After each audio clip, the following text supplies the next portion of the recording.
This, is this running? Yes. Good evening. Welcome to the Public Affairs Forum here at the John F. Kennedy School of Government. My name is Doug Chapin, and on behalf of the Kennedy School's Institute of Politics and Impact, the Kennedy School Student Group on Public Service, I'd like to welcome you to tonight's event entitled Tough Jobs, Hard Choices, Careers in Public Service. I'd also like to welcome our radio audience, who I guess is joining us tonight on WGBH, Boston's Public Radio. According to Harvard President Derek Bach, the greatest challenge facing American higher education in this generation is to provide professional preparation of the highest quality for able men and women who play leadership roles in public service. Today, this building, this school, John F. Kennedy School of Government, represents, again in Bach's words, Harvard's enduring commitment to the serious preparation of professionals for the challenge of public life. But just what is this challenge? Further, exactly what do we mean when we say public service? Maybe even more importantly to us as individuals, as students, and as we hope future professionals in public service, what is meant by the word public servant? It would seem that these questions would, at least to me, it would seem that these questions would be central to our mission here at the Kennedy School, but all too often these questions go unanswered, and even worse, unasked. Impact is a student group here at the Kennedy School dedicated to bringing a dialogue on these questions, a dialogue that goes beyond one-on-one discussions here in the forum or at home, a dialogue that encompasses the entire Kennedy School community.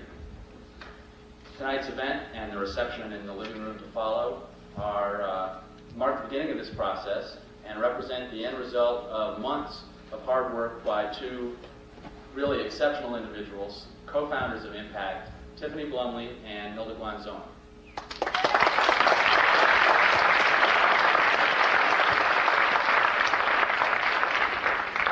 Those of us at Impact look forward to meeting and talking with many of you, both here and elsewhere, as we seek to take our efforts to the Kennedy School community at large and perhaps to the Cambridge community in general.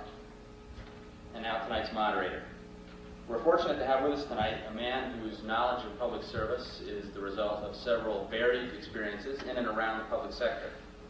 Marty Lindsey is a graduate of Williams College and the Harvard Law School, who since then has served the public as an attorney, as Assistant Minority Floor Leader of the Massachusetts House of Representatives, editor of Cambridge's alternative Real paper, and as a political and media consultant for many campaigns and organizations. He is currently a lecturer here in public policy at the Kennedy School of Government, where he concentrates on his interest in political leadership and the role of media in government. He is also the author of the recently released and aptly titled Impact, How the Press Affects Federal Policymaking, which is still on sale.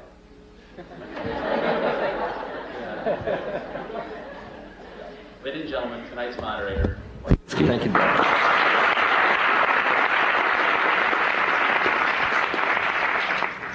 It seems to me the issue tonight is careers in public service, and we have with us 4 role models, but they are characterized, it seems to me, by a couple of qualities which are not usually shared on this platform at the Kennedy School.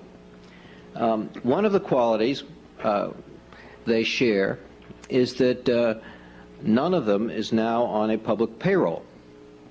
In fact, with Pat Darian's distinguished but rather brief exception, none of them has made a career in government. The second thing that distinguishes them is that if you look at what they have done, they have put their values where their work is. Their work is characterized by being a demonstration of what they believe.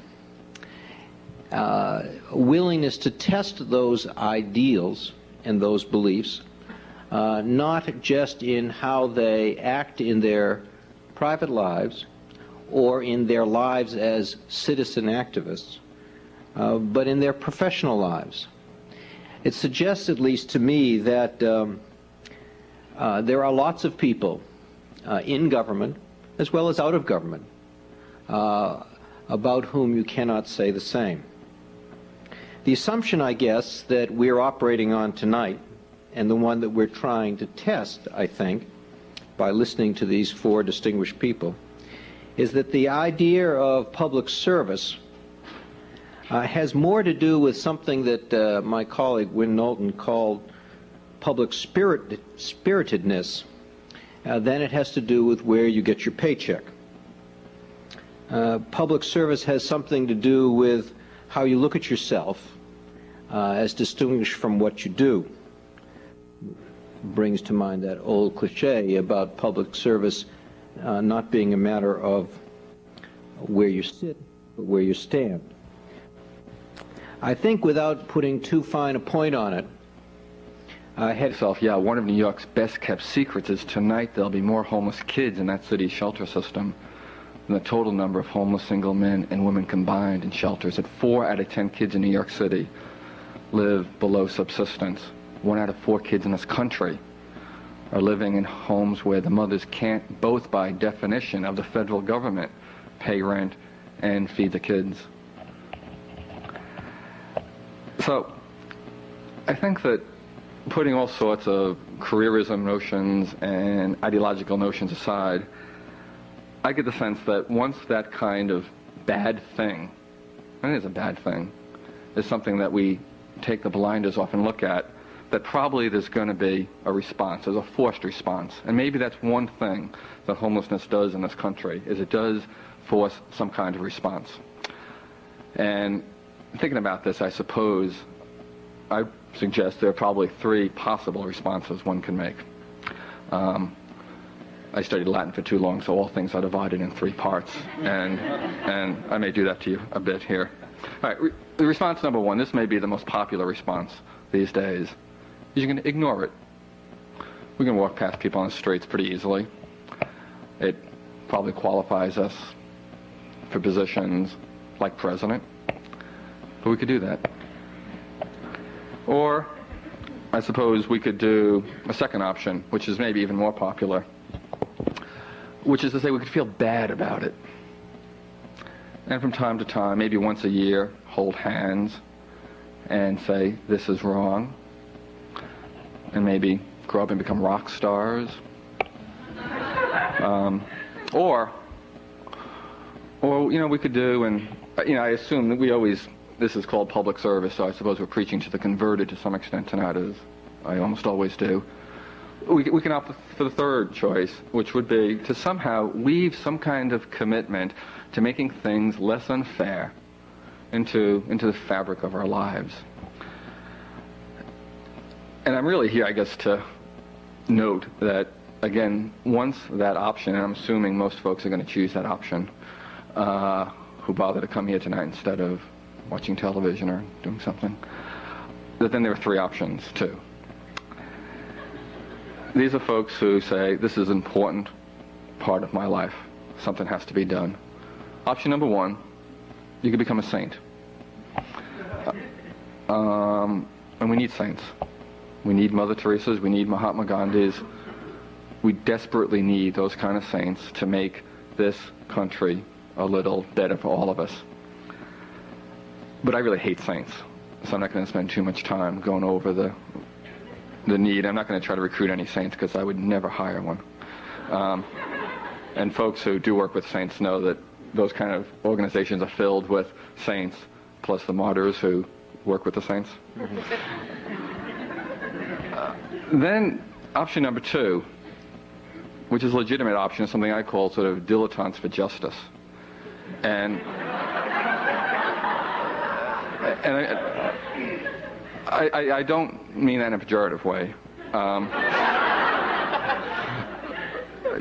I was a charter member, really.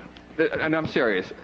Whether you could be a Wall Street lawyer, you could be a banker, you could be a corporate leader, and still make sure that something that's important and part of your life and balances your life is some kind of commitment to do something more than the single-minded pursuit of your occupation. And there's plenty of room for that, be it in a community group, a church or synagogue group. I mean, all those things are valid, and valid contributions, I think, to people who seriously make this a better place, and that is a public service by a private person.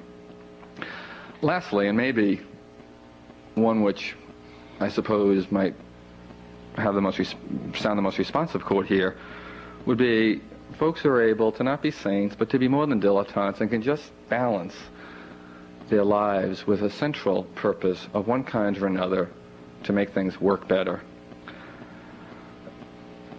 You know, it may mean making a little bit less money wearing wool coats, not fur coats, things like that, but the balance in life may ultimately be far more profitable professionally as well as personally. What I mean by that, and particularly, you know, just mainstream jobs such as bright, sharp people doing what we're not supposed to talk about tonight, making government systems for poor people work. I mean, there's nothing that's hurting poor people more than the stupid, incompetent operation of public systems that are supposed to help.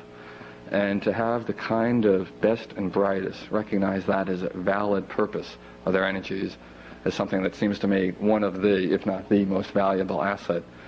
Even those of us who spend time throwing rocks at bureaucracies could urge upon you all. So, just to wrap up in 3 final sentences, I was only kidding when I started in saying that serving poor folks, making poverty less, is not in the public interest. That's not our job in representing poor people, to represent the public, but we are, because it's not terrific if you're a yuppie to have to step over, as we now have to do, prone bodies to get into fancy restaurants. And I don't think it's terrific for any one member of the public to have to raise a 3-year-old child explaining why that woman, that old woman, is living outside on the street corner. So, making common cause with the public, I think, may well be the way to make poor folks more a part of our community, our city, and our country. Thanks, Bob.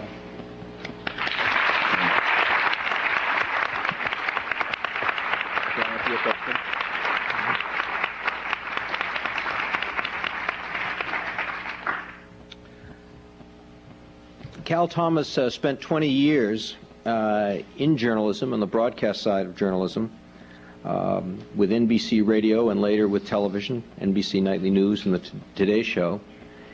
And he then moved on to become the Vice President of Communication for the Moral Majority.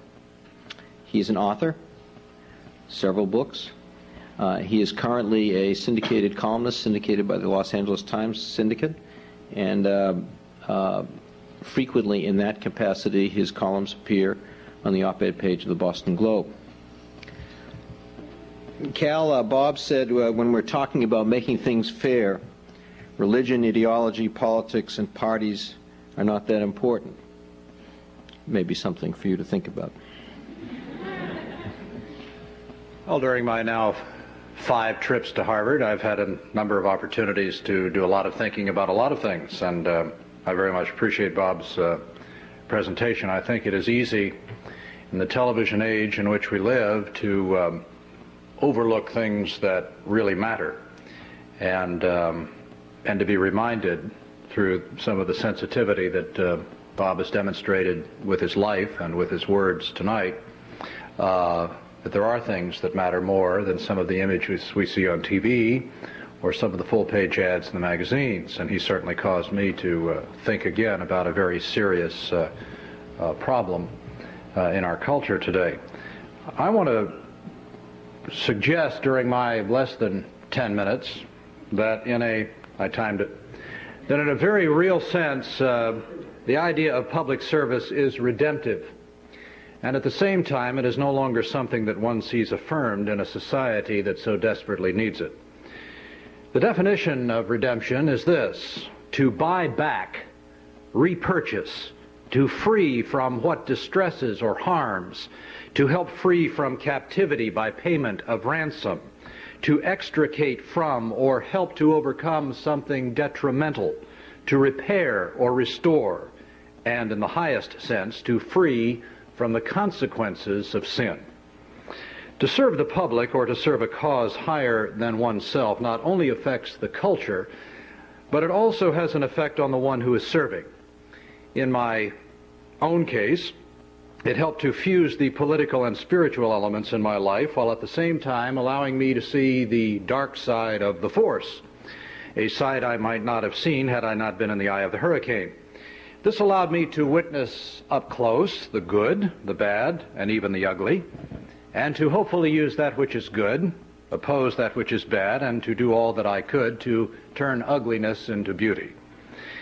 In the New Testament scripture, those who believe in and follow Christ are commanded to be the salt of the earth. It's an interesting analogy. Public service is a lot like salt. In the days before refrigeration, salt was used as a preservative. It was rubbed into and not sprinkled upon meat, fish, and poultry. It worked from within to preserve that which is perishable.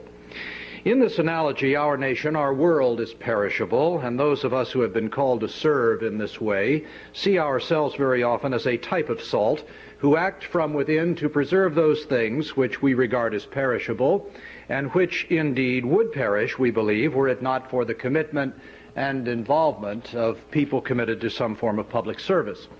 Many times, public service, like virtue, must be its own reward. Sad to say, these days there may be few rewards for public service, particularly in government, which is why I believe fewer and fewer qualified men and women want to participate in this form of public service.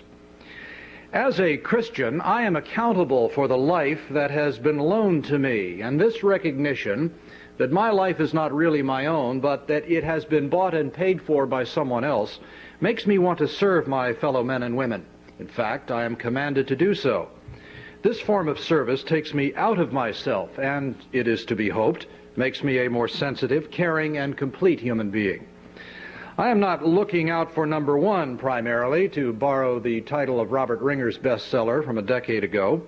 But the interesting thing about wanting to serve others is that I frequently have more in my account after such service than I might have had by attempting to look out for me and me alone. One of the problems, I think, in speaking of public service is that we too often look at it as something which one can do only within a structure or a bureaucracy. I do not believe this to be the case. I'm reminded of a survey taken some years ago by the office of Oregon Republican Senator Mark Hatfield. The survey found that if every church and synagogue in the country adopted just one family now on public assistance and helped them to find jobs or a place to live, the welfare rolls in this country would be eliminated overnight. This is a realizable goal, and certainly any individual who pursues it with just one person is involved in public service, whether they are connected with a group or the government. One of the reasons people do not see public service as an individual pursuit is that we have become a result-oriented society. Perhaps it is television that has brought about this change. Every problem on television is solved in 54 minutes, plus time for commercials.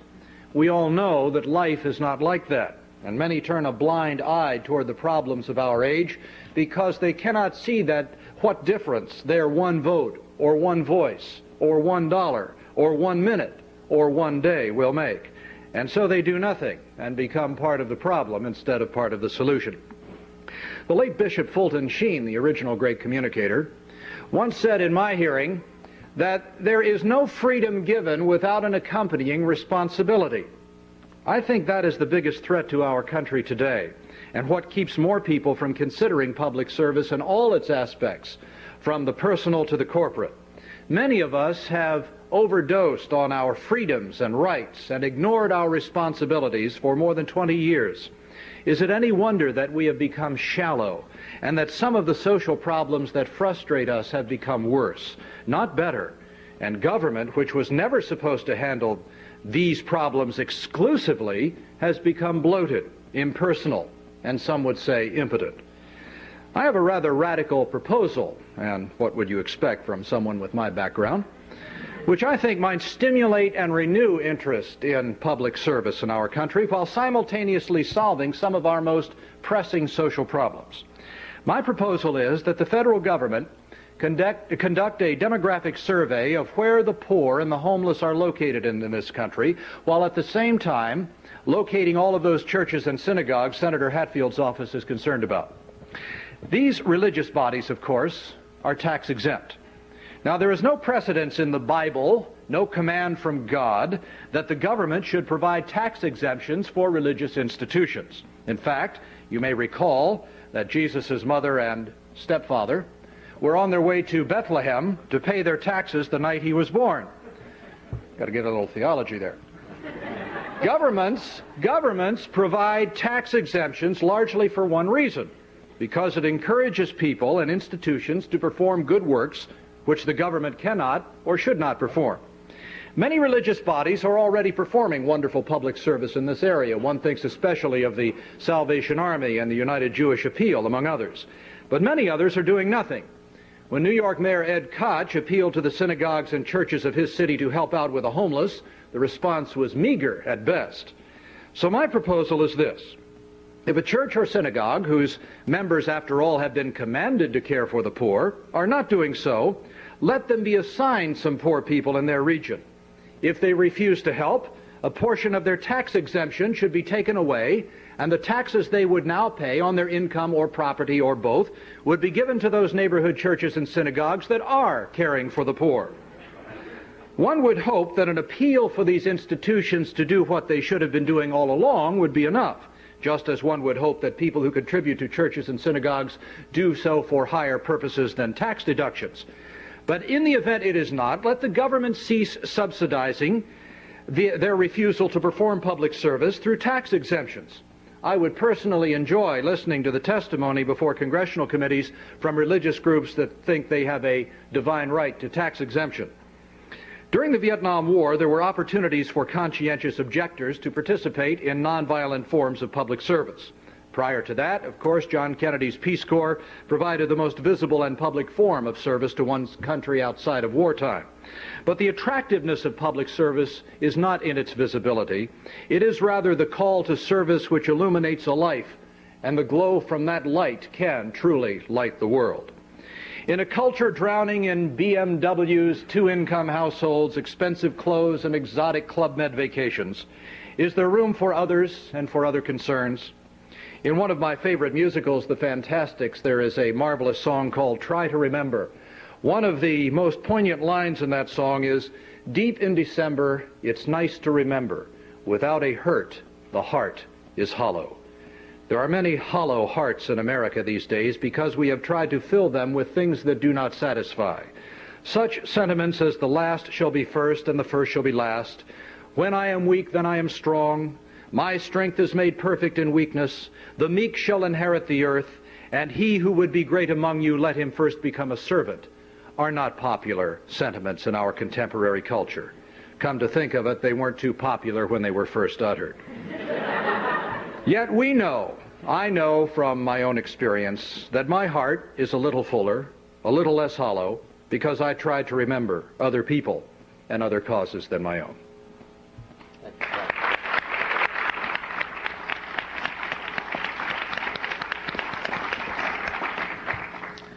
Mei Ling Tong is a native of Boston who actually spent some time right here at the Kennedy School of Government. She is now the executive director of the New England Minority Purchasing Council. She came to that job from position as executive director of the Trilateral Council for Quality Education. Before that, director of Community Development for the Chinese Economic Development Council and executive director of the Chinese American Civic Association. She currently serves on a whole range of boards, Boston-based social organizations and community organizations. As I look down the list, which is too long to read, I think I could probably find one that Cal would join and one that Bob would join. Different ones. May? Thank you. I think I'm bringing a very grassroots and some very practical considerations to public service. The background that you've just heard on me does not really give you the full grassroots background that I have, but I want you to know that I majored in chemistry when I was in college. I'm asking myself, why am I doing what I do today? And how did I get into it? Well, I became a housewife after I had been a laboratory technician for several years, and I stayed home with my kids. I think this is a phenomenon that no longer exists, because when I was not working a few years ago, I couldn't find anybody to go shopping with me or to have lunch, because there isn't anybody else home anymore. They're all out working. And if they're all out working, then there are no more volunteers.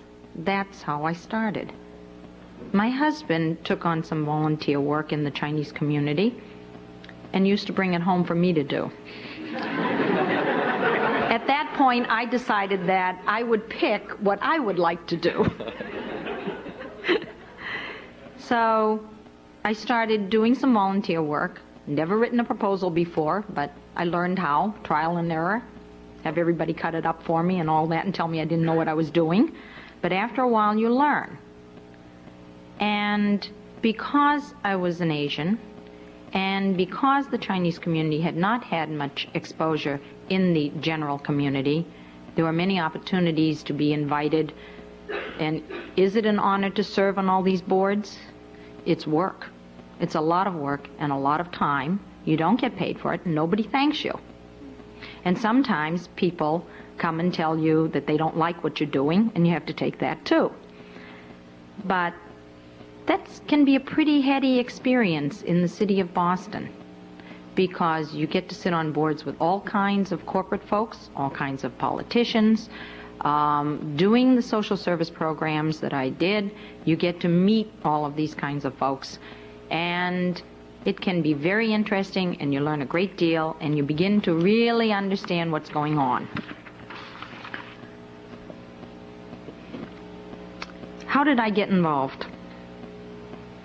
Well, as a volunteer, I did it because I felt I could make a contribution and could help the Chinese people, especially since my parents and relatives are immigrants who have had difficulty in getting through the bureaucracy and the red tape to do things, and mainly because they were not bilingual. All of my life I've interpreted for my family, so I just continued this in my social service work. And there, I learned that public service is not necessarily for everyone. You have to look at yourself. In the nonprofit human service world, from my experience, you need to accept that there are no thank yous. Occasionally, someone may thank you, but generally that's not the case. You do have self-satisfaction when you have accomplished something. You can affect change if you work hard and persevere. And there will be many times when you will not ever know whether the work you have done has affected a change. And there is frequently jealousy of your actions, accomplishment, recognition, and so forth.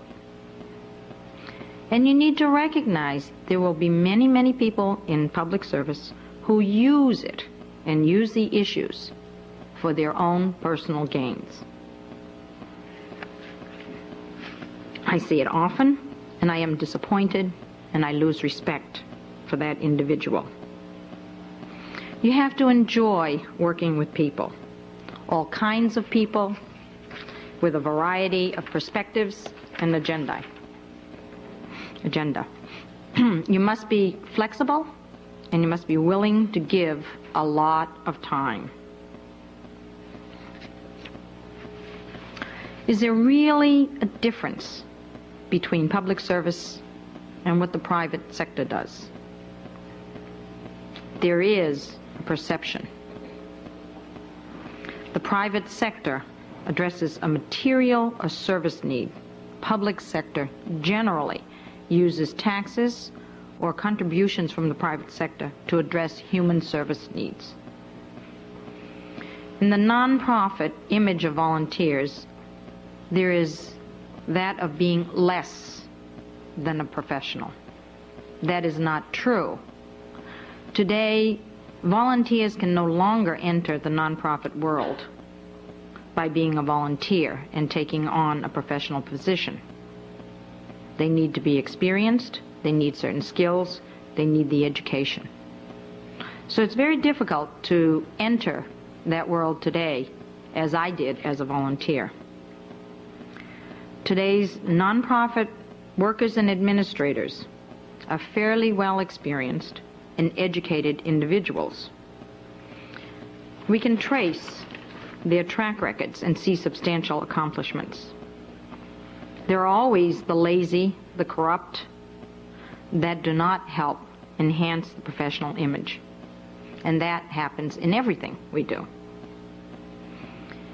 We need to work at making it understood that these skills are transferable to corporations.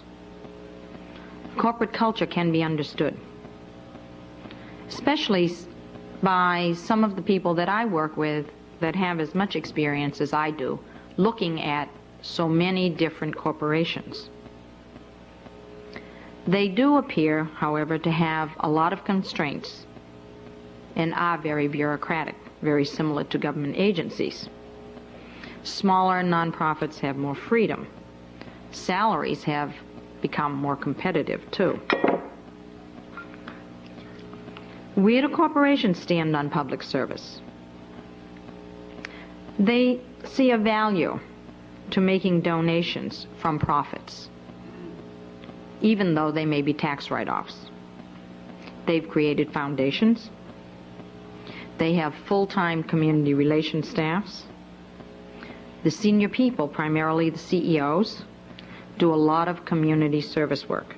They serve on a lot of boards, and they work hard at some of the committees that they serve on. I know because I've seen them. But I think the best example of a balance is a man by the name of Jack Rennie, who is the CEO of Pacer Systems. He was a former president of the Small Business Association of New England. His philosophy was to work at developing his business so that he could contribute time to public service. And he does this. He serves on a lot of committees. He has worked a structure out in his company that he is able to run his company and spend a great deal of his time on committees and working at programs. And time from an executive of that caliber is more valuable than money. So he may have the best of both worlds.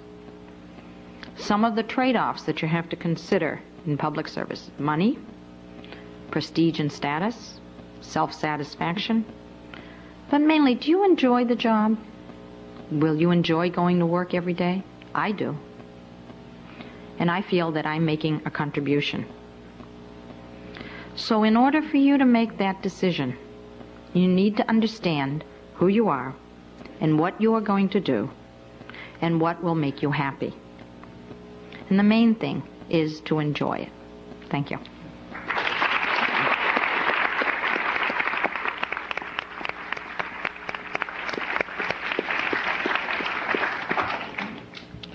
Pat Darien's career is characterized, I think, among other ways, by having understood who she was from the beginning. I said to her, only half-kiddingly, that this is probably the first panel that she's ever appeared on where she has been the most mainstream person on the panel. Pat Darien has been a human rights activist all her life. First in Mississippi, in the civil rights movement, long before there was anything called the civil rights movement.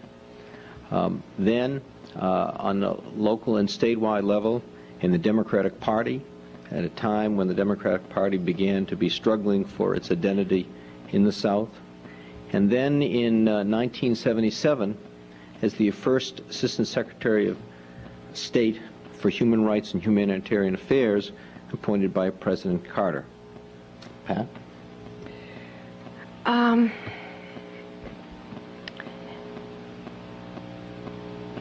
was trying to think of where to start. I asked to be last tonight because I could never figure out how to approach this kind of question. I am essentially a loner who has probably belonged to 837 organizations and started half of them. My life until I got this invitation, in fact, till I got here, I really accepted this invitation because Tiffany Bloomley is somebody I admire greatly, and she asked me, because mostly I don't go talking anymore. I am really tired of talking. I would much rather just go ahead and do what I do. But in any case, until I heard all these people talking about public service, it never occurred to me that that's perhaps what I did. I figured the 4 years working for the government, the only 4 years I ever worked for money, were public service, and every citizen ought to go in the Army or in the State Department or somewhere and do their part. But so I've had a sort of mini psychic crisis and a quick self-analysis while all of this was going on, because you have estimable people, and I mean, I look terrific on paper, but I want to tell you I'm irascible, I am impatient, I am not a saint. But I will tell you how I got started. I got started with a complaint. From grades 1 through 6, I went to boarding school. Then World War II came, and I went to public school. In the 7th grade, and in my public school, it was junior and senior high school. It was in a small town in Southside, Virginia. And there were 2 Catholic teenagers, Charlie Williamson and Pat Murphy, and that was me. We went into our Latin class on the first day of 7th grade, and Miss Mabel Tanner stood before us and said, "Are there any Catholics in here?" And we raised our hands. She said, "You might as well leave. I don't pass Catholics." So I left. I went home. I said, "I'm not going to school anymore."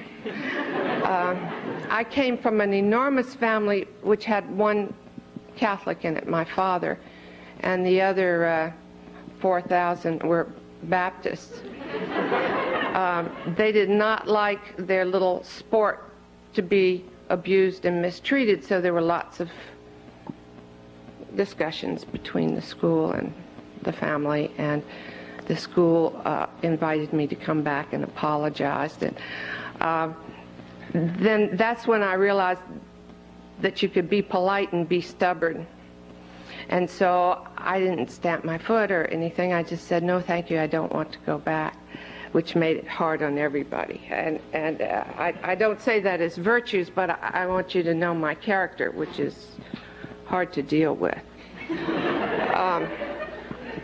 But what I came to know is that I really believe in fairness. And so that's a basic defect. And if you have it, you may go off and work for a great corporation or found your own Arnold and Porter, since I'm really from Washington now. That's the only name of a law firm I know that's a big, high-rolling one. Is it still? In any case, if you have that little bug and another one, you're bound to go out and try to right something that's wrong in your society. And the other thing is, in the 7th grade, that's where I got civics the first time. And you may remember, since you're a lot closer to it than I am, how they teach you civics, about the Bill of Rights and the Constitution and how it applies to everybody. I swallowed that hook, line, and sinker, and I have never spat it out. I really believe it. And I believe also that if you don't watch your democracy, you aren't going to have it. And if you're going to discriminate against one person for any reason, that is venal, skin, religion, place of origin, sexual choice, whatever it is, if it isn't a felony, I figure if they're going to discriminate against you, they're soon going to come after people like me. And you have to feel that way because it's true. If you look around at what happens to struggling democracies and thriving democracies, if you look at Costa Rica today, which is in horrible economic straits, you don't get to have your democracy unless you do something about it. You have an obligation as a citizen. So as I went along, I did things sort of one-to-one. When I got ready to go to college, I was signed up for Sweetbriar, and I said, I don't want to go there. And, you know, I'm 56 years old. It was a long time ago. It was white gloves and shirtwaist dresses and tea parties and how to be a good hostess and that kind of thing. It was not really a big interest to me. So I had to talk with my family. They said, you can do anything but go to nursing school. And so I called the University of Virginia and said I would like to come to nursing school. My family was extremely annoyed about that and refused to pay my way, which was a lucky thing for me because I got tons and tons of scholarships being totally unfit for anything scientific.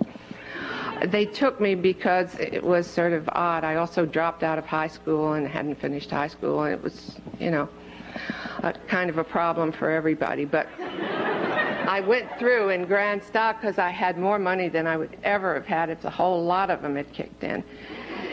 And so I figured that's what I would do. I'd just do one-to-one, trying to give a hand in the world. Then I got married, and I moved to Mississippi in 1959. It was a really terrible place.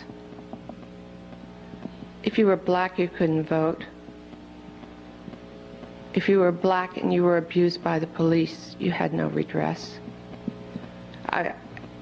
If you were a black parent and you took your child to the zoo, you had to make sure that your kid didn't go to the white drinking fountain but went to the colored drinking fountain. If you were in a public building and you wanted to go to the bathroom, it didn't matter whether you were a man or a woman, you had to find the door that was marked colored.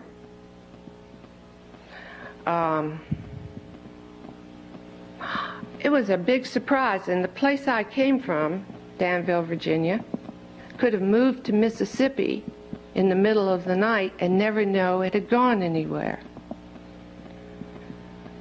So that was the real fish or cut bait time for me. And that's what I want to tell you. That time comes when you really have to choose because you're operating from principles.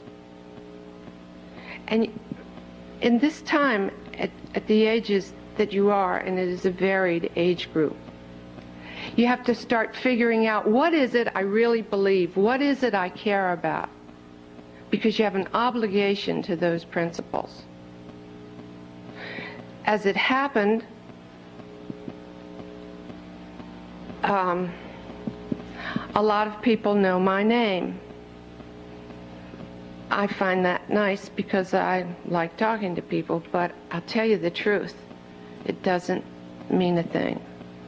What it is has nothing to do with money. Now, let's face it, I've been married twice, and both times I've been married to men who were wealthy enough to let me do this all the time. But if I had to work to pay for the mortgage and the orthodontist and those kinds of things, I would do it in the other time, outside of it. So I am a mainstream zealot. I think that once you know certain things about the place that you live and the kind of person you are, it's like dancing on the rim of a pot. Once you fall in, there's no getting out. So I recommend it. But first, figure out what it is you really believe in. Is it the democracy? And then what parts of it? I don't work in an agency. I work in a little hole, as a matter of fact, which suits me perfectly. I can't get a lot of people in there. I don't have to answer my telephone. I don't answer people's mail. It's because time's running out for me. I may only have 30 or 40 or 50 more years. And the longer you go, the more you see that you aren't doing what you ought to do. But this is a place that is wonderful. And it's the thing I don't do when I work on human rights things. I never compare one country to the other. But I'm not talking about human rights as a foreign policy question right now. And I'm telling you, if you want to go somewhere else, for instance, Ronald Reagan's not my idea of the perfect president. And many of the time in the last 6 years I thought, oh God, I'm just going to get out of here. I'm going to go somewhere. But what I know is there's nowhere to go. So you've got to make it right in this place. You have to act politically. You've got to vote. But in addition to that, you've got to find something like housing or the Chinese community or the religious community where you feel like you're anteing in. And if people disagree with you, terrific. It sharpens your, no, I'm not fooling. It makes you constantly testing, weighing, am I doing it right? Are they right? Where do I need to change? Where do I need to do better? So I invite you in. There's nothing wrong with going somewhere and making a lot of money and getting to be a high roller. It gives you a little more heft of a different kind. So you can choose poverty, or you can choose eking your way along, or you can choose whatever you want to. But what you have, every single person in this room, whether you're an American citizen or not, you have an obligation to the other people who live here.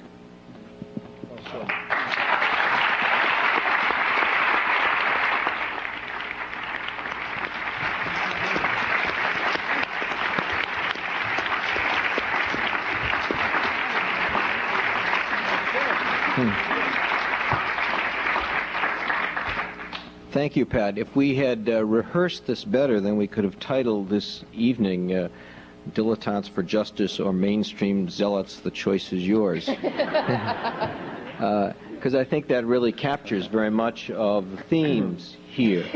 Both pieces of that. First of all, not the issue of whether fairness is a good thing or not, but the issue of whether fairness is going to be integrated into your life or not.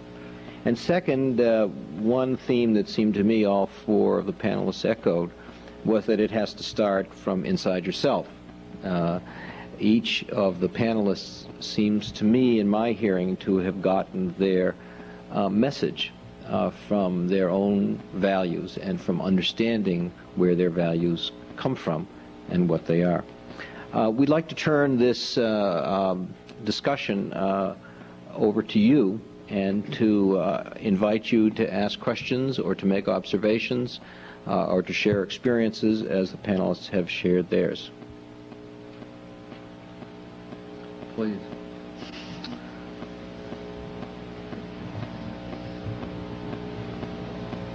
First of all, thank you. And you might be interested to know that just a couple nights ago, Norman Lear was here and gave us a talk where he mentioned only a handful of people by name, and you, Mr. Hayes, were one of them. I wanted to say something about the having it be political or not, because I don't think it can not be political, and that's where you maybe get into some of the arguments, which turn out to be good, I think. There's a cartoon of a local cartoonist, couple walking by people on park benches, and they see the first one in first person, and it's like, well, that's alcoholism.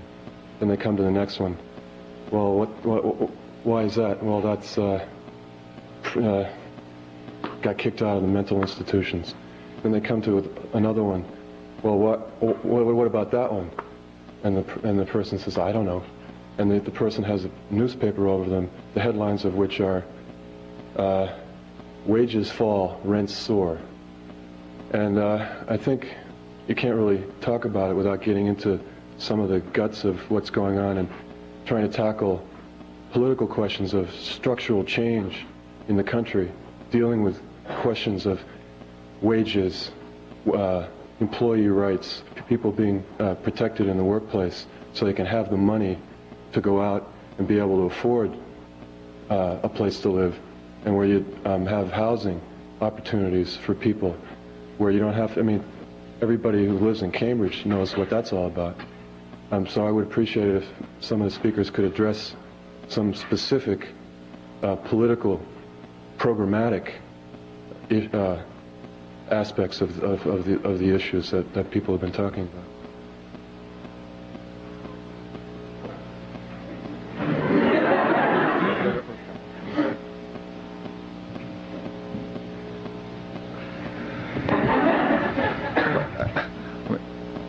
Obviously, there's a small p political answer to social evils. I mean, I think the question really is, how does one go about prevailing in the debates around those issues? And, there really is not, I think most of us here probably would be able to join the same club involving some of these evils, which I think we've been fairly hygienically putting under the rubric of fairness, be it with regard to any of our work that we've done. And it seems to me the political answer is the same as sort of the moral initiating factor that might get a person going. To the extent Congress, for instance, is now on fire to make like they're going to do something, albeit in a token fashion, for homeless folks, I think most of it has to do with the fact that Speaker Wright was dragged by our good friend Mitch Schneider through a shelter full of homeless people. And he didn't listen to Bob Hayes talk about Adam Smith and his demand that free societies provide subsistence to people. They didn't read any of the godzillion reports that have been done on these bad things, but he saw it. So it seems to me the political answer starts with that individual activity, and one of the most potent political forces, for instance, Cal alluded to, in New York City there are about 1,400 homeless people who are being sheltered tonight in the basements of churches and synagogues. It's a nice program. It came basically as a governmental defensive political maneuver, because mayors are being ordered by judges to shelter homeless folks.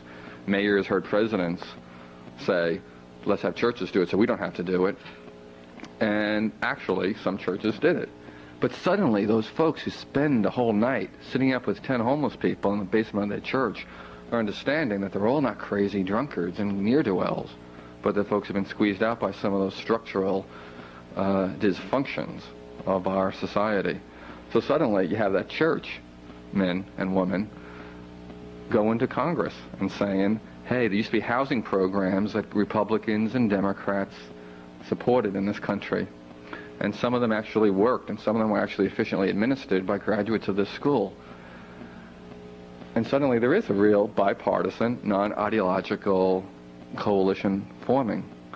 All of them really beginning, I guess, one way or the other, from the rubric, love thy neighbor as thyself.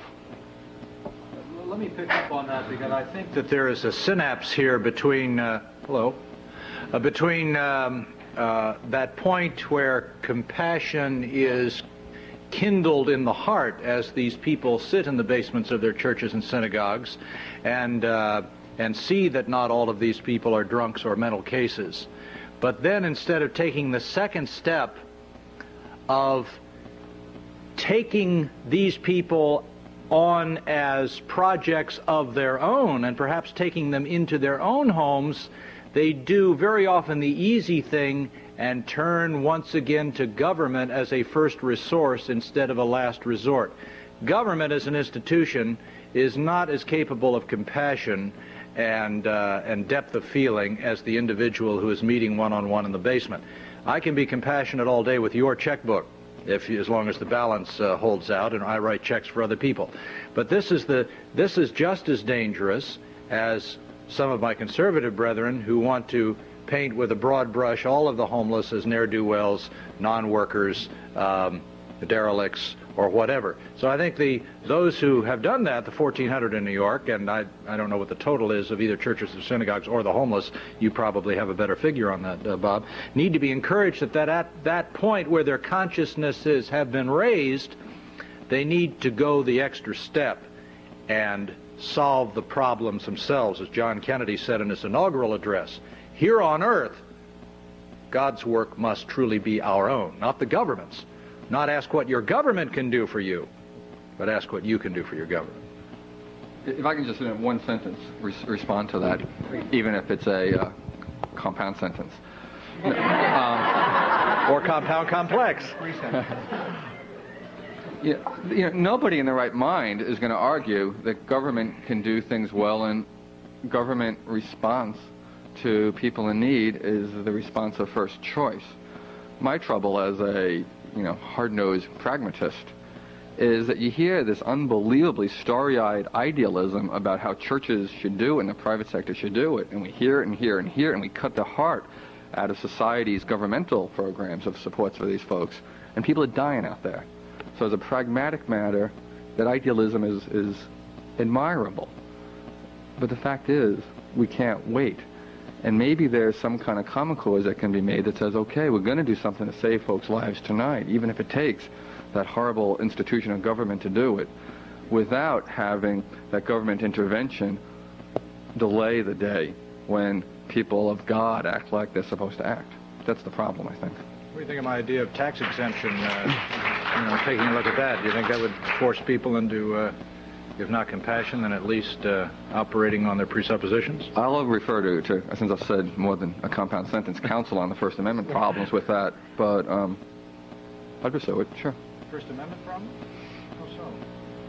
You want to talk about this, or should I? Or should we talk about public service? I'm certainly not going to hold myself out as a First Amendment counsel. Another question? Yes, Wait a minute, Scott? I'd like to say Pat. something. You are going to like Sorry. it. The fact of it is that this audience recognizes that what you just heard was a public policy debate. Brief though it was. Blessedly brief though it was for those of us who hear public policy debates a lot. The fact of it is, this is a burning question in this society, like capital punishment, like a million other things about what to do about people who have AIDS. And you have an obligation to participate in it. Not right this minute, necessarily, although it would suit me, but that's the idea of this place, that we have these questions. I mean, certainly nobody's going to say Cal's wrong and that individuals shouldn't help. Nobody's going to say Bob's, well, maybe a few people would say Bob's wrong, but not necessarily Cal, but those over on that end of the table would say that government has no place in this. But the fact of it is, that's the place you get engaged. As you hear these, participate. When you care about it, really participate. I mean, that's the whole sense of it. The other sense of it is, I'd like to say a word on behalf of the drunks who are homeless and the people in thrown out of mental institutions from a piece of reform that really just backfired because part 1 got done and parts 2, 3, 4, and 5 didn't. And that's, I don't mean to be piety, everybody up here feels this way, but we sort of left them hanging out there on the street while all the worthies got a house. That's a good point. Scott? I think most of us here tonight are on the young side and think about what we're going to do with the rest of our lives. And at least for me, and yeah, well, yeah, sure. This side of the table, that side. At least for me, one of the problems of youth, and I think for a lot of people my age, is impatience. You come up against a problem, and you come out of a place like the Kennedy School, and you've got a million bright ideas, and you want to implement them all sometime next week. And you find out that you run into a lot of brick walls, and you beat your head against a lot of walls, and it's tough to stay with it. I wondered if any of you would like to comment on times in your careers when you've encountered the brick walls. How bad did it hurt, and what did you do to suck yourself up and keep up your morale? How do you stay with it over the long haul? Let me just kick in, since you triggered something in my head here that I feel fairly strongly about. I think one of the reasons we've not seen more successes in these areas and others that all of us care about is that we tend to view problems as universals rather than particulars. What can I do about the crime rate? I'm only one person. What can I do about poverty? I'm only one person, and you can list your own social malady. I think we need to realize that no one person can solve any of these problems, but none of us are really called as one person, I don't think, to solve them. What we are called to be is, I would say, obedient and faithful in the place where we are, because we certainly can't be effective in the places where we are not. And so in those communities where you encounter a homeless person, or in those communities where you encounter someone in a crisis pregnancy situation, or whatever your particular sensitivity is, minister and help that one person. In doing so, you not only validate yourself and your life and your raison d'etre, but you also inspire many people in your peer group who are watching you. And there's kind of a ripple effect in all of this.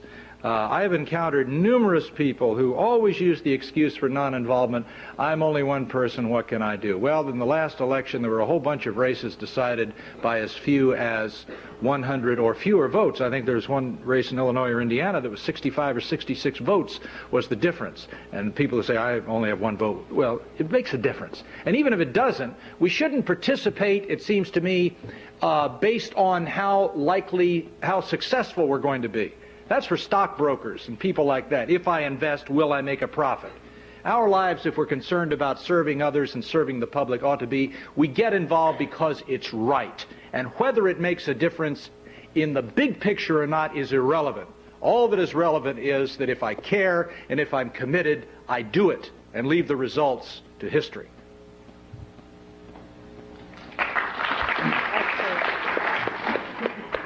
I might say a word about brick walls, just because I was lucky enough to live in Mississippi when the cracks in the old system came, and you know, it was a great opportunity to learn about if there was really anything behind what you thought your principles were. And there were a number of people in the community. I lived in Jackson. And moved around the state a lot, who were really very unhappy with my point of view. And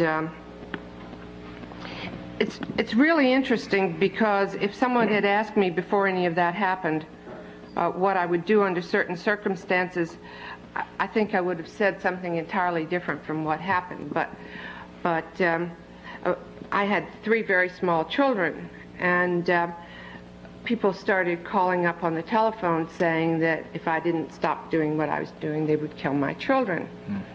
And so we had to sit down, my husband and I, to talk about that. And we thought about it and realized that if we were intimidated by that kind of threat, then that meant that the world our children grew up in was quite likely to be one where they didn't even get to choose. And so we agreed that what I was doing would go on. And people shot at our house and threw tire irons, a thing I'd never heard of, or tire weights, little lead things that balance your tires. You may not know you have them, but I have a whole collection at my house. But the fact of it is that it was very hard on my children as they got to be adolescents. And it was hard on my insurance man, who was a racist of the worst kind, and never batted an eyelash and paid every single time. I had great big windows, sort of 3 times the size of those, and every time they went out, he just put them back in again. But so what I'm saying is, it doesn't really matter. What Cal said is right. You do it because you have to do it. This is really important, this structure we have here. And you will have children, or some of you, given, I don't know what's going to happen to your generation. People write and talk about it all the time. But in any case, there will be offspring from your generation. You have an obligation to their future. I want to reinforce what Pat has said, because I've had a similar situation. At one point, I was appointed by Judge Garrity to sit on the Citywide Coordinating Council, and there were numerous incidences with some of the members, and I had a series of phone calls at my house, and I had young children. And what I proceeded to do was, I would not allow my kids to leave school without someone picking them up. And I arranged to have a cab pick them up and take them to my sister's, and we did this for a period of time, and my children thought it was wonderful. They announced to the world that their mother was afraid that they were going to be kidnapped. That's why they had this cab. But beyond what it has done for them is that they recognize why I did what I did, why I continued to do that work, even though there were threats. Your children will carry this on. And you're spreading the word, and you have more people who will believe and have the same principles that you have. And this is important because we need more people to work on these things. And I've always felt that instead of fighting with each other, we should be trying to find ways in which we can work together, because in strength, you know, in numbers, we will have strength. Last question. Actually, I think. I think I'm. Oh, I think he was first. Sorry, two last questions. Sure. I was hoping that the panelists could address the question of what is the role of ego in public service? Is it possible for a public servant or a mainstream zealot to also be a megalomaniac? And does it matter? Or can you be a mainstream zealot without being a megalomaniac? As the mainstream zealot, self-proclaimed, I'll tell you the truth. When you're working on really hard stuff, I'll give you an example. Medgar Evers was a black man, a young black man who was the head of the NAACP in Mississippi. His brother Charles lived in Detroit and lived sort of a shady life. Medgar was assassinated, and his brother Charles came to Mississippi. I don't know if he even belonged to the NAACP, but what was needed in that place was a hero, and what he was a hero. And he stayed a hero till we didn't need one anymore. And then he went on with his own life. When it's really hard, people are just doing the work. If you get somebody who's in it for their own self-advancement, the work is too hard and too tedious and too boring, because you have to do it a lot and you have to do it all the time, and you have to be really good at what you do. You have to dot every I, you have to cross every T. And so there's room for them, even though they may have to suspend it for the time they're doing what they're doing. And I think that this kind of service makes one transparent, so that like an X-ray discovers certain maladies within the body, there is, playing off of what Pat said, there is only so long that a phony can do this before he or she is discovered and the true motives revealed. Although some of them sure make it a long time. Yeah, they do. But you're exactly But right. history is the best judge.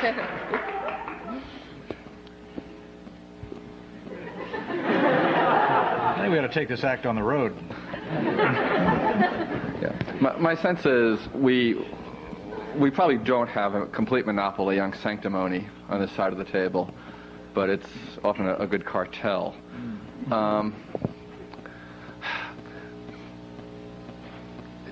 My impression, and this is not answering your question at all, but looking at the people who are in traditional public service as one who, that is in government, who have served best, I've always thought it's the folks of the independence from their political patrons to quit. Cyrus Vance, who has a law practice, who can quit and do something else and be content and has that balance in his life.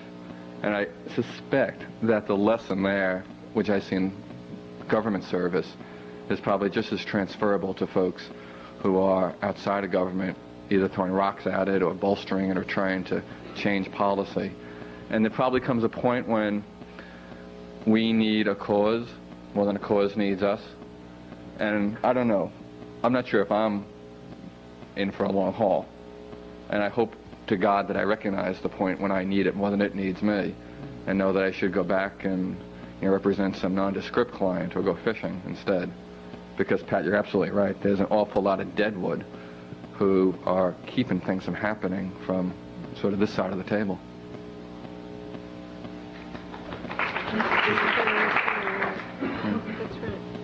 One of the questions that I'm interested in is whether or not, if these appeals to persuade and convince people to go into public service don't work, what are your reflections on national service, which is an idea that's popular in some circles, about making maybe 18-month mandatory national service compulsory for 18-year-olds?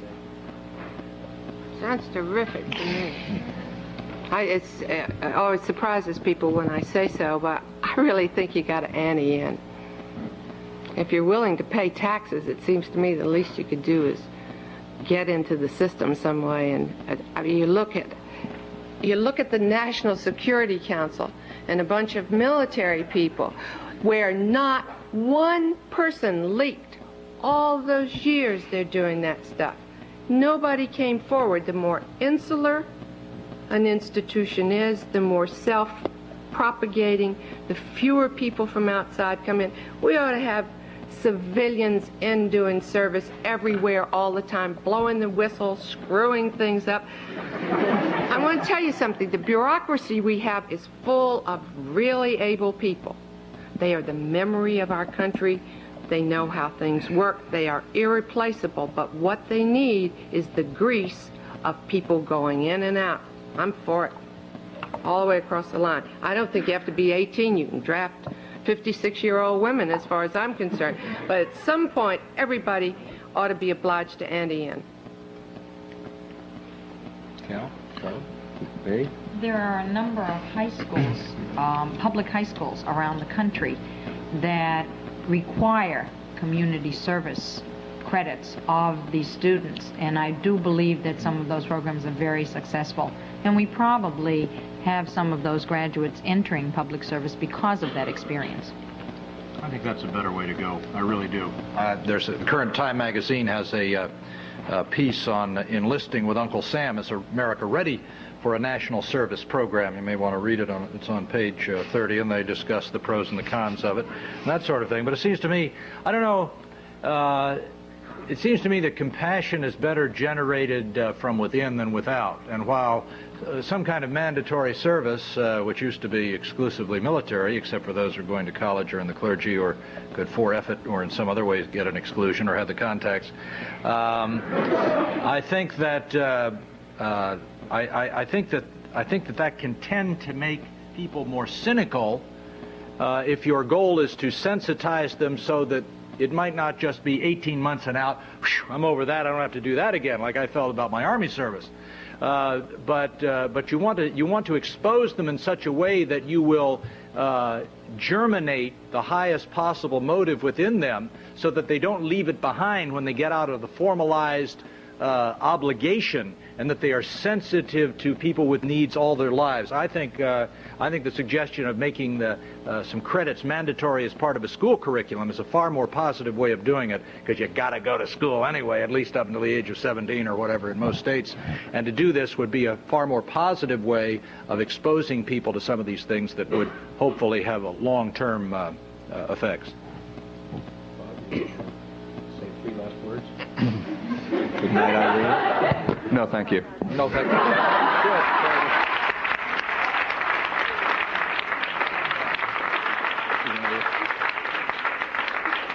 I knew you could rise to the occasion.